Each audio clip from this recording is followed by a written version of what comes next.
بسم اللہ الرحمن الرحیم۔ السلام علیکم، میں سمیع ابراہیم ہوں۔ آپ ہمارا یوٹیوب اور فیس بک چینل دیکھ رہے ہیں۔ سیاسی افراتفری کا ایک عالم ہے اور اب جو چیزیں آ رہی ہیں آپس میں بہت کنفلکٹنگ ہیں، لیکن ایک چیز کا اظہار ہے ان تمام چیزوں سے کہ سیاستدان جو ہیں وہ معاملات ان کے ہاتھوں میں نہیں ہیں۔ نون لیگ کے جو سربراہ ہیں جناب میاں نواز شریف صاحب، اب عرفان صدیقی صاحب نے ایک اور نیا کٹا کھول دیا۔ وہ کہہ رہے ہیں کہ جی 2 مہینے پہلے میاں صاحب کے آنے سے ہمیں یہ پتہ چل گیا تھا کہ میاں نواز شریف صاحب وزیر اعظم نہیں بنیں گے، کیونکہ یہ کہا جا رہا تھا کہ میاں صاحب کو یہ کہا گیا تھا، یا میاں صاحب یہ سمجھتے تھے کہ بہت سارے حلقوں میں ریزرویشنز ہیں، میاں صاحب اگرچہ بہت تبدیل ہو گئے ہیں لیکن بڑی ریزرویشنز ہیں، اس لیے ان کو میاں صاحب کا یہ خیال تھا کہ وزیر اعظم بننے سے جمہوریت جو ہے وہ ڈی ریل ہو سکتی ہے۔ یہ اب ایک نئی کہانی سامنے آئی ہے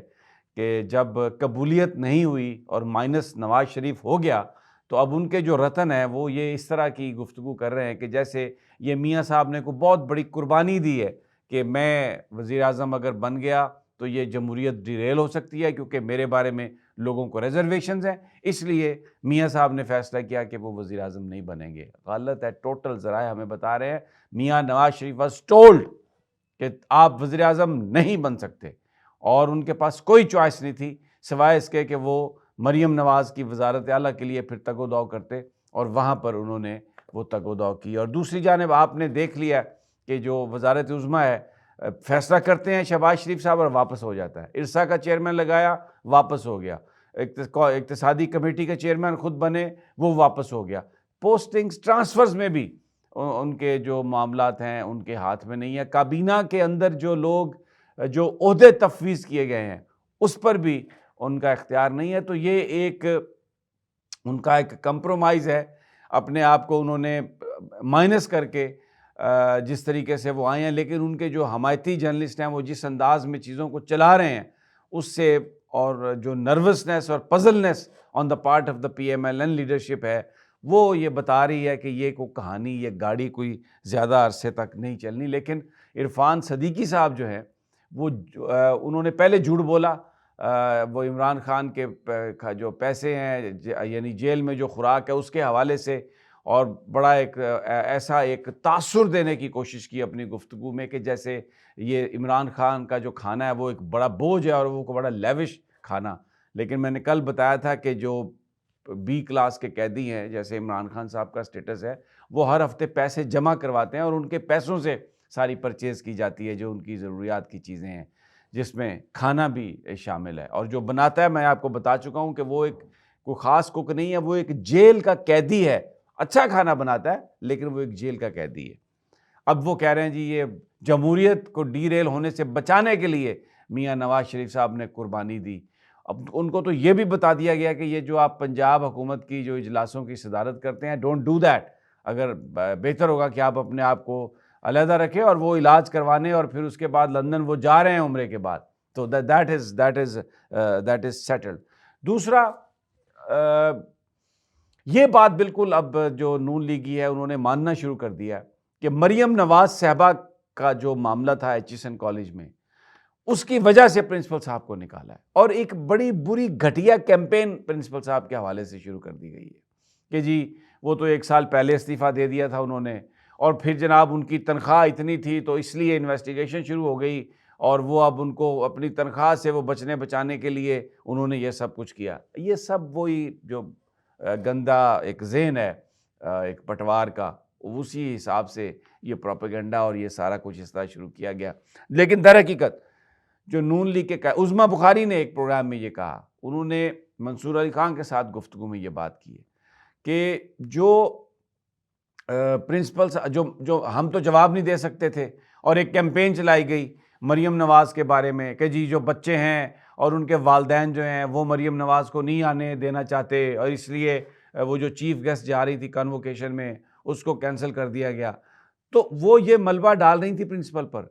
بھائی اگر بچوں نے اور بچوں کے والدین نے سرٹیفکیٹ مریم نواز کے ہاتھوں سے لینے سے انکار کر دیا ہے تو اس کا اس سے کیا تعلق ہے کہ یہ وہ کیمپین پرنسپل کیوں چلائے گا؟ اس کو کیا اس میں یہ معاملہ ہے۔ پھر سوشل میڈیا پر اب جو نئی چیزیں آئی ہیں، 2015 میں آغا غضنفر تھے، ان کو بھی ہٹا دیا گیا تھا، اس لیے کہ انہوں نے بہت سارے یہ جو بڑے سیاستدان ہیں مبینہ طور پر ان کے پوتے جو ہیں انہوں نے ٹیسٹ کلیئر نہیں کیے تھے اور وہ بضد تھے کہ ان کا داخلہ کروایا جائے۔ تو اٹ شوز کہ یعنی اس لیول پر بھی جو ادارے ہیں ہمارے اس طرح کے بنے ہوئے، انٹرونشن وہاں پہ یہ چل رہی ہے، اور جو حکمران طبقہ ہے وہ اپنے بچوں کو ایک ایلیٹ کلاس کا انہیں ایک کلب بنانے کی کوشش کی جا رہی ہے بچوں کو داخل کروانے کے لیے۔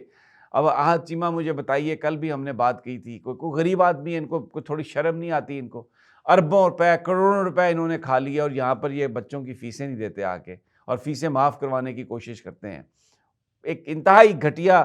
ایک پولیٹیکل جو بینکرپسی ہے وہ ہمیں نظر آ رہی ہے۔ یہ ہمارے جو رول ماڈل ہے، یہ ہمارے پولیٹیشین ہیں، یہ کس طریقے سے ادارے بنانے کی بجائے تباہ کر رہے ہیں۔ تو ملک کو کیا بنانا ہے انہوں نے کیا بنانا ہے ملک کو؟ کچھ نہیں بنانا انہوں نے۔ اب جو فیملی والے ہیں، آج گورنر ہاؤس کے سامنے جو فیملیز ہیں اسٹوڈنٹس کی، وہ احتجاج کر رہے ہیں کہ یہ پرنسپل کا ریزگنیشن، اس کو، کیونکہ کالج میں کیا ہوگا، اب یہ اپنی مرضی سے گورنر اپنا کچھ لگائے گا، اپنے کسی گلو بٹ کو لگائے گا، اور وہ پھر آ کے وہی یہاں پر کرے گا جو باقی محکموں میں انہوں نے کیا۔ تو بڑا یہ افسوسناک ہے سارا معاملہ۔ دوسرا، خیبر ایجنسی میں آج احتجاج ہے عمران خان صاحب کے لیے، مراد سعید صاحب نے پورا دے دیا ہے، شیڈول دے دیا ہے۔ اس کے بعد باجوڑ، پھر دیر، مالاکنڈ، بنیر، کرک، اور جمعے کو سوات بریکوٹ یا بریکوٹ کوئی جگہ کا نام ہے، میں معافی چاہتا ہوں اگر پروننسیشن ٹھیک نہیں کر رہا، تو وہاں پر احتجاج ہوگا، بھرپور احتجاج ہوگا۔ اور پھر اس کے بعد یہ سلسلہ یہاں پر اڈیالہ کے سامنے بھی ہونا ہے، احتجاج بھی ہونا ہے، حلف بھی اٹھائے جانے ہیں۔ اسلام آباد کا جو جلسہ ہے وہ ایڈمنسٹریشن نے اجازت نہیں دی تھی، لیکن آج اسلام آباد ہائی کورٹ میں تاریخ وہ پٹیشن دائر کی گئی، اور کل کے لیے ڈپٹی کمشنر اسلام آباد کو چیف جسٹس نے طلب کر لیا ہے۔ یہ شیر افضل مروت صاحب نے صحافیوں سے بات کرتے ہوئے یہ بتائی ہے اسلام آباد ہائی کورٹ میں۔ آج سماعت بھی ہے سائفر کیس کی، اور آج اسد وڑائچ جو ہیں وہ کل رپورٹ لے آئے تھے، وہ جو عبد الرحمن ایڈوکیٹ جن کو بنایا گیا تھا عمران خان اور شاہ محمود قریشی کا وکیل، ان کی آمد و رفت کا ریکارڈ، کیونکہ وہ ایف آئی اے کی ٹیم کا حصہ تھے اور ان کو بعد میں عمران خان کا وکیل بنا کے تو گواہوں جرا جو ہے وہ بھگتا دی گئی تھی۔ تو آج وہ رپورٹ بھی جو ہے وہ پیش کی جائے گی جو ان وکلاء کے آنے جانے کی ہے۔ تو ویری امپورٹنٹ ڈے ہے آج اسلام آباد میں ان مقدمات کے حوالے سے۔ دوسرا ایک امپورٹنٹ ڈیولپمنٹ ہے کہ جو سینیٹر طلحہ محمود تھے جے یو آئی کے، وہ مولانا فضل الرحمان کا ساتھ چھوڑ گئے اور انہوں نے پاکستان پیپلز پارٹی میں شمولیت اختیار کر لی ہے۔ اب اس کا بڑا اس سے سوال پیدا ہو گیا ہے کہ کیا مولانا فضل الرحمان جو ہیں، ان کی جو طاقتور حلقے ہیں، جو اسٹیبلشمنٹ ہے، اور یہ جو political P D M one جو تھی، کیا ان سے ان کی راہیں جدا ہو گئی ہیں؟ سینیٹر طلحہ جو تھے وہ مولانا فضل الرحمان کے ساتھ ان کا بڑا طویل ساتھ ہے، اور ایک طرح سے ان کے کانفیڈنٹ تھے، ان کے پولیٹیکل جو بھی مووز ہوتی تھیں وہ اس میں حصہ لیتے تھے، تو اور بلکہ ان پر مولانا بہت ڈیپینڈ کرتے تھے۔ تو سینیٹر طلحہ کا چھوڑ کے جانا بہت بڑا سوالیہ نشان ہے کہ مولانا فضل الرحمان پر دباؤ ڈالنے کی کوشش کی جا رہی ہے، یا اب ان کی راہیں جدا ہو گئی ہیں، آگے وہ کیا کریں گے؟ یہ بہت ہی سگنیفیکنٹ ایک پولیٹیکل ڈیولپمنٹ ہے۔ Everybody is very conscious about it, we are watching it, اور میں انشاءاللہ اگلے کسی وی لاگ میں پوری اس کی تفصیل بتاؤں گا کہ وٹ ٹرانسپائرڈ، وٹ ہیپنڈ، اور یہ کیسے ہوا سب کچھ۔ اجازت دیجیے، اللہ نگہبان۔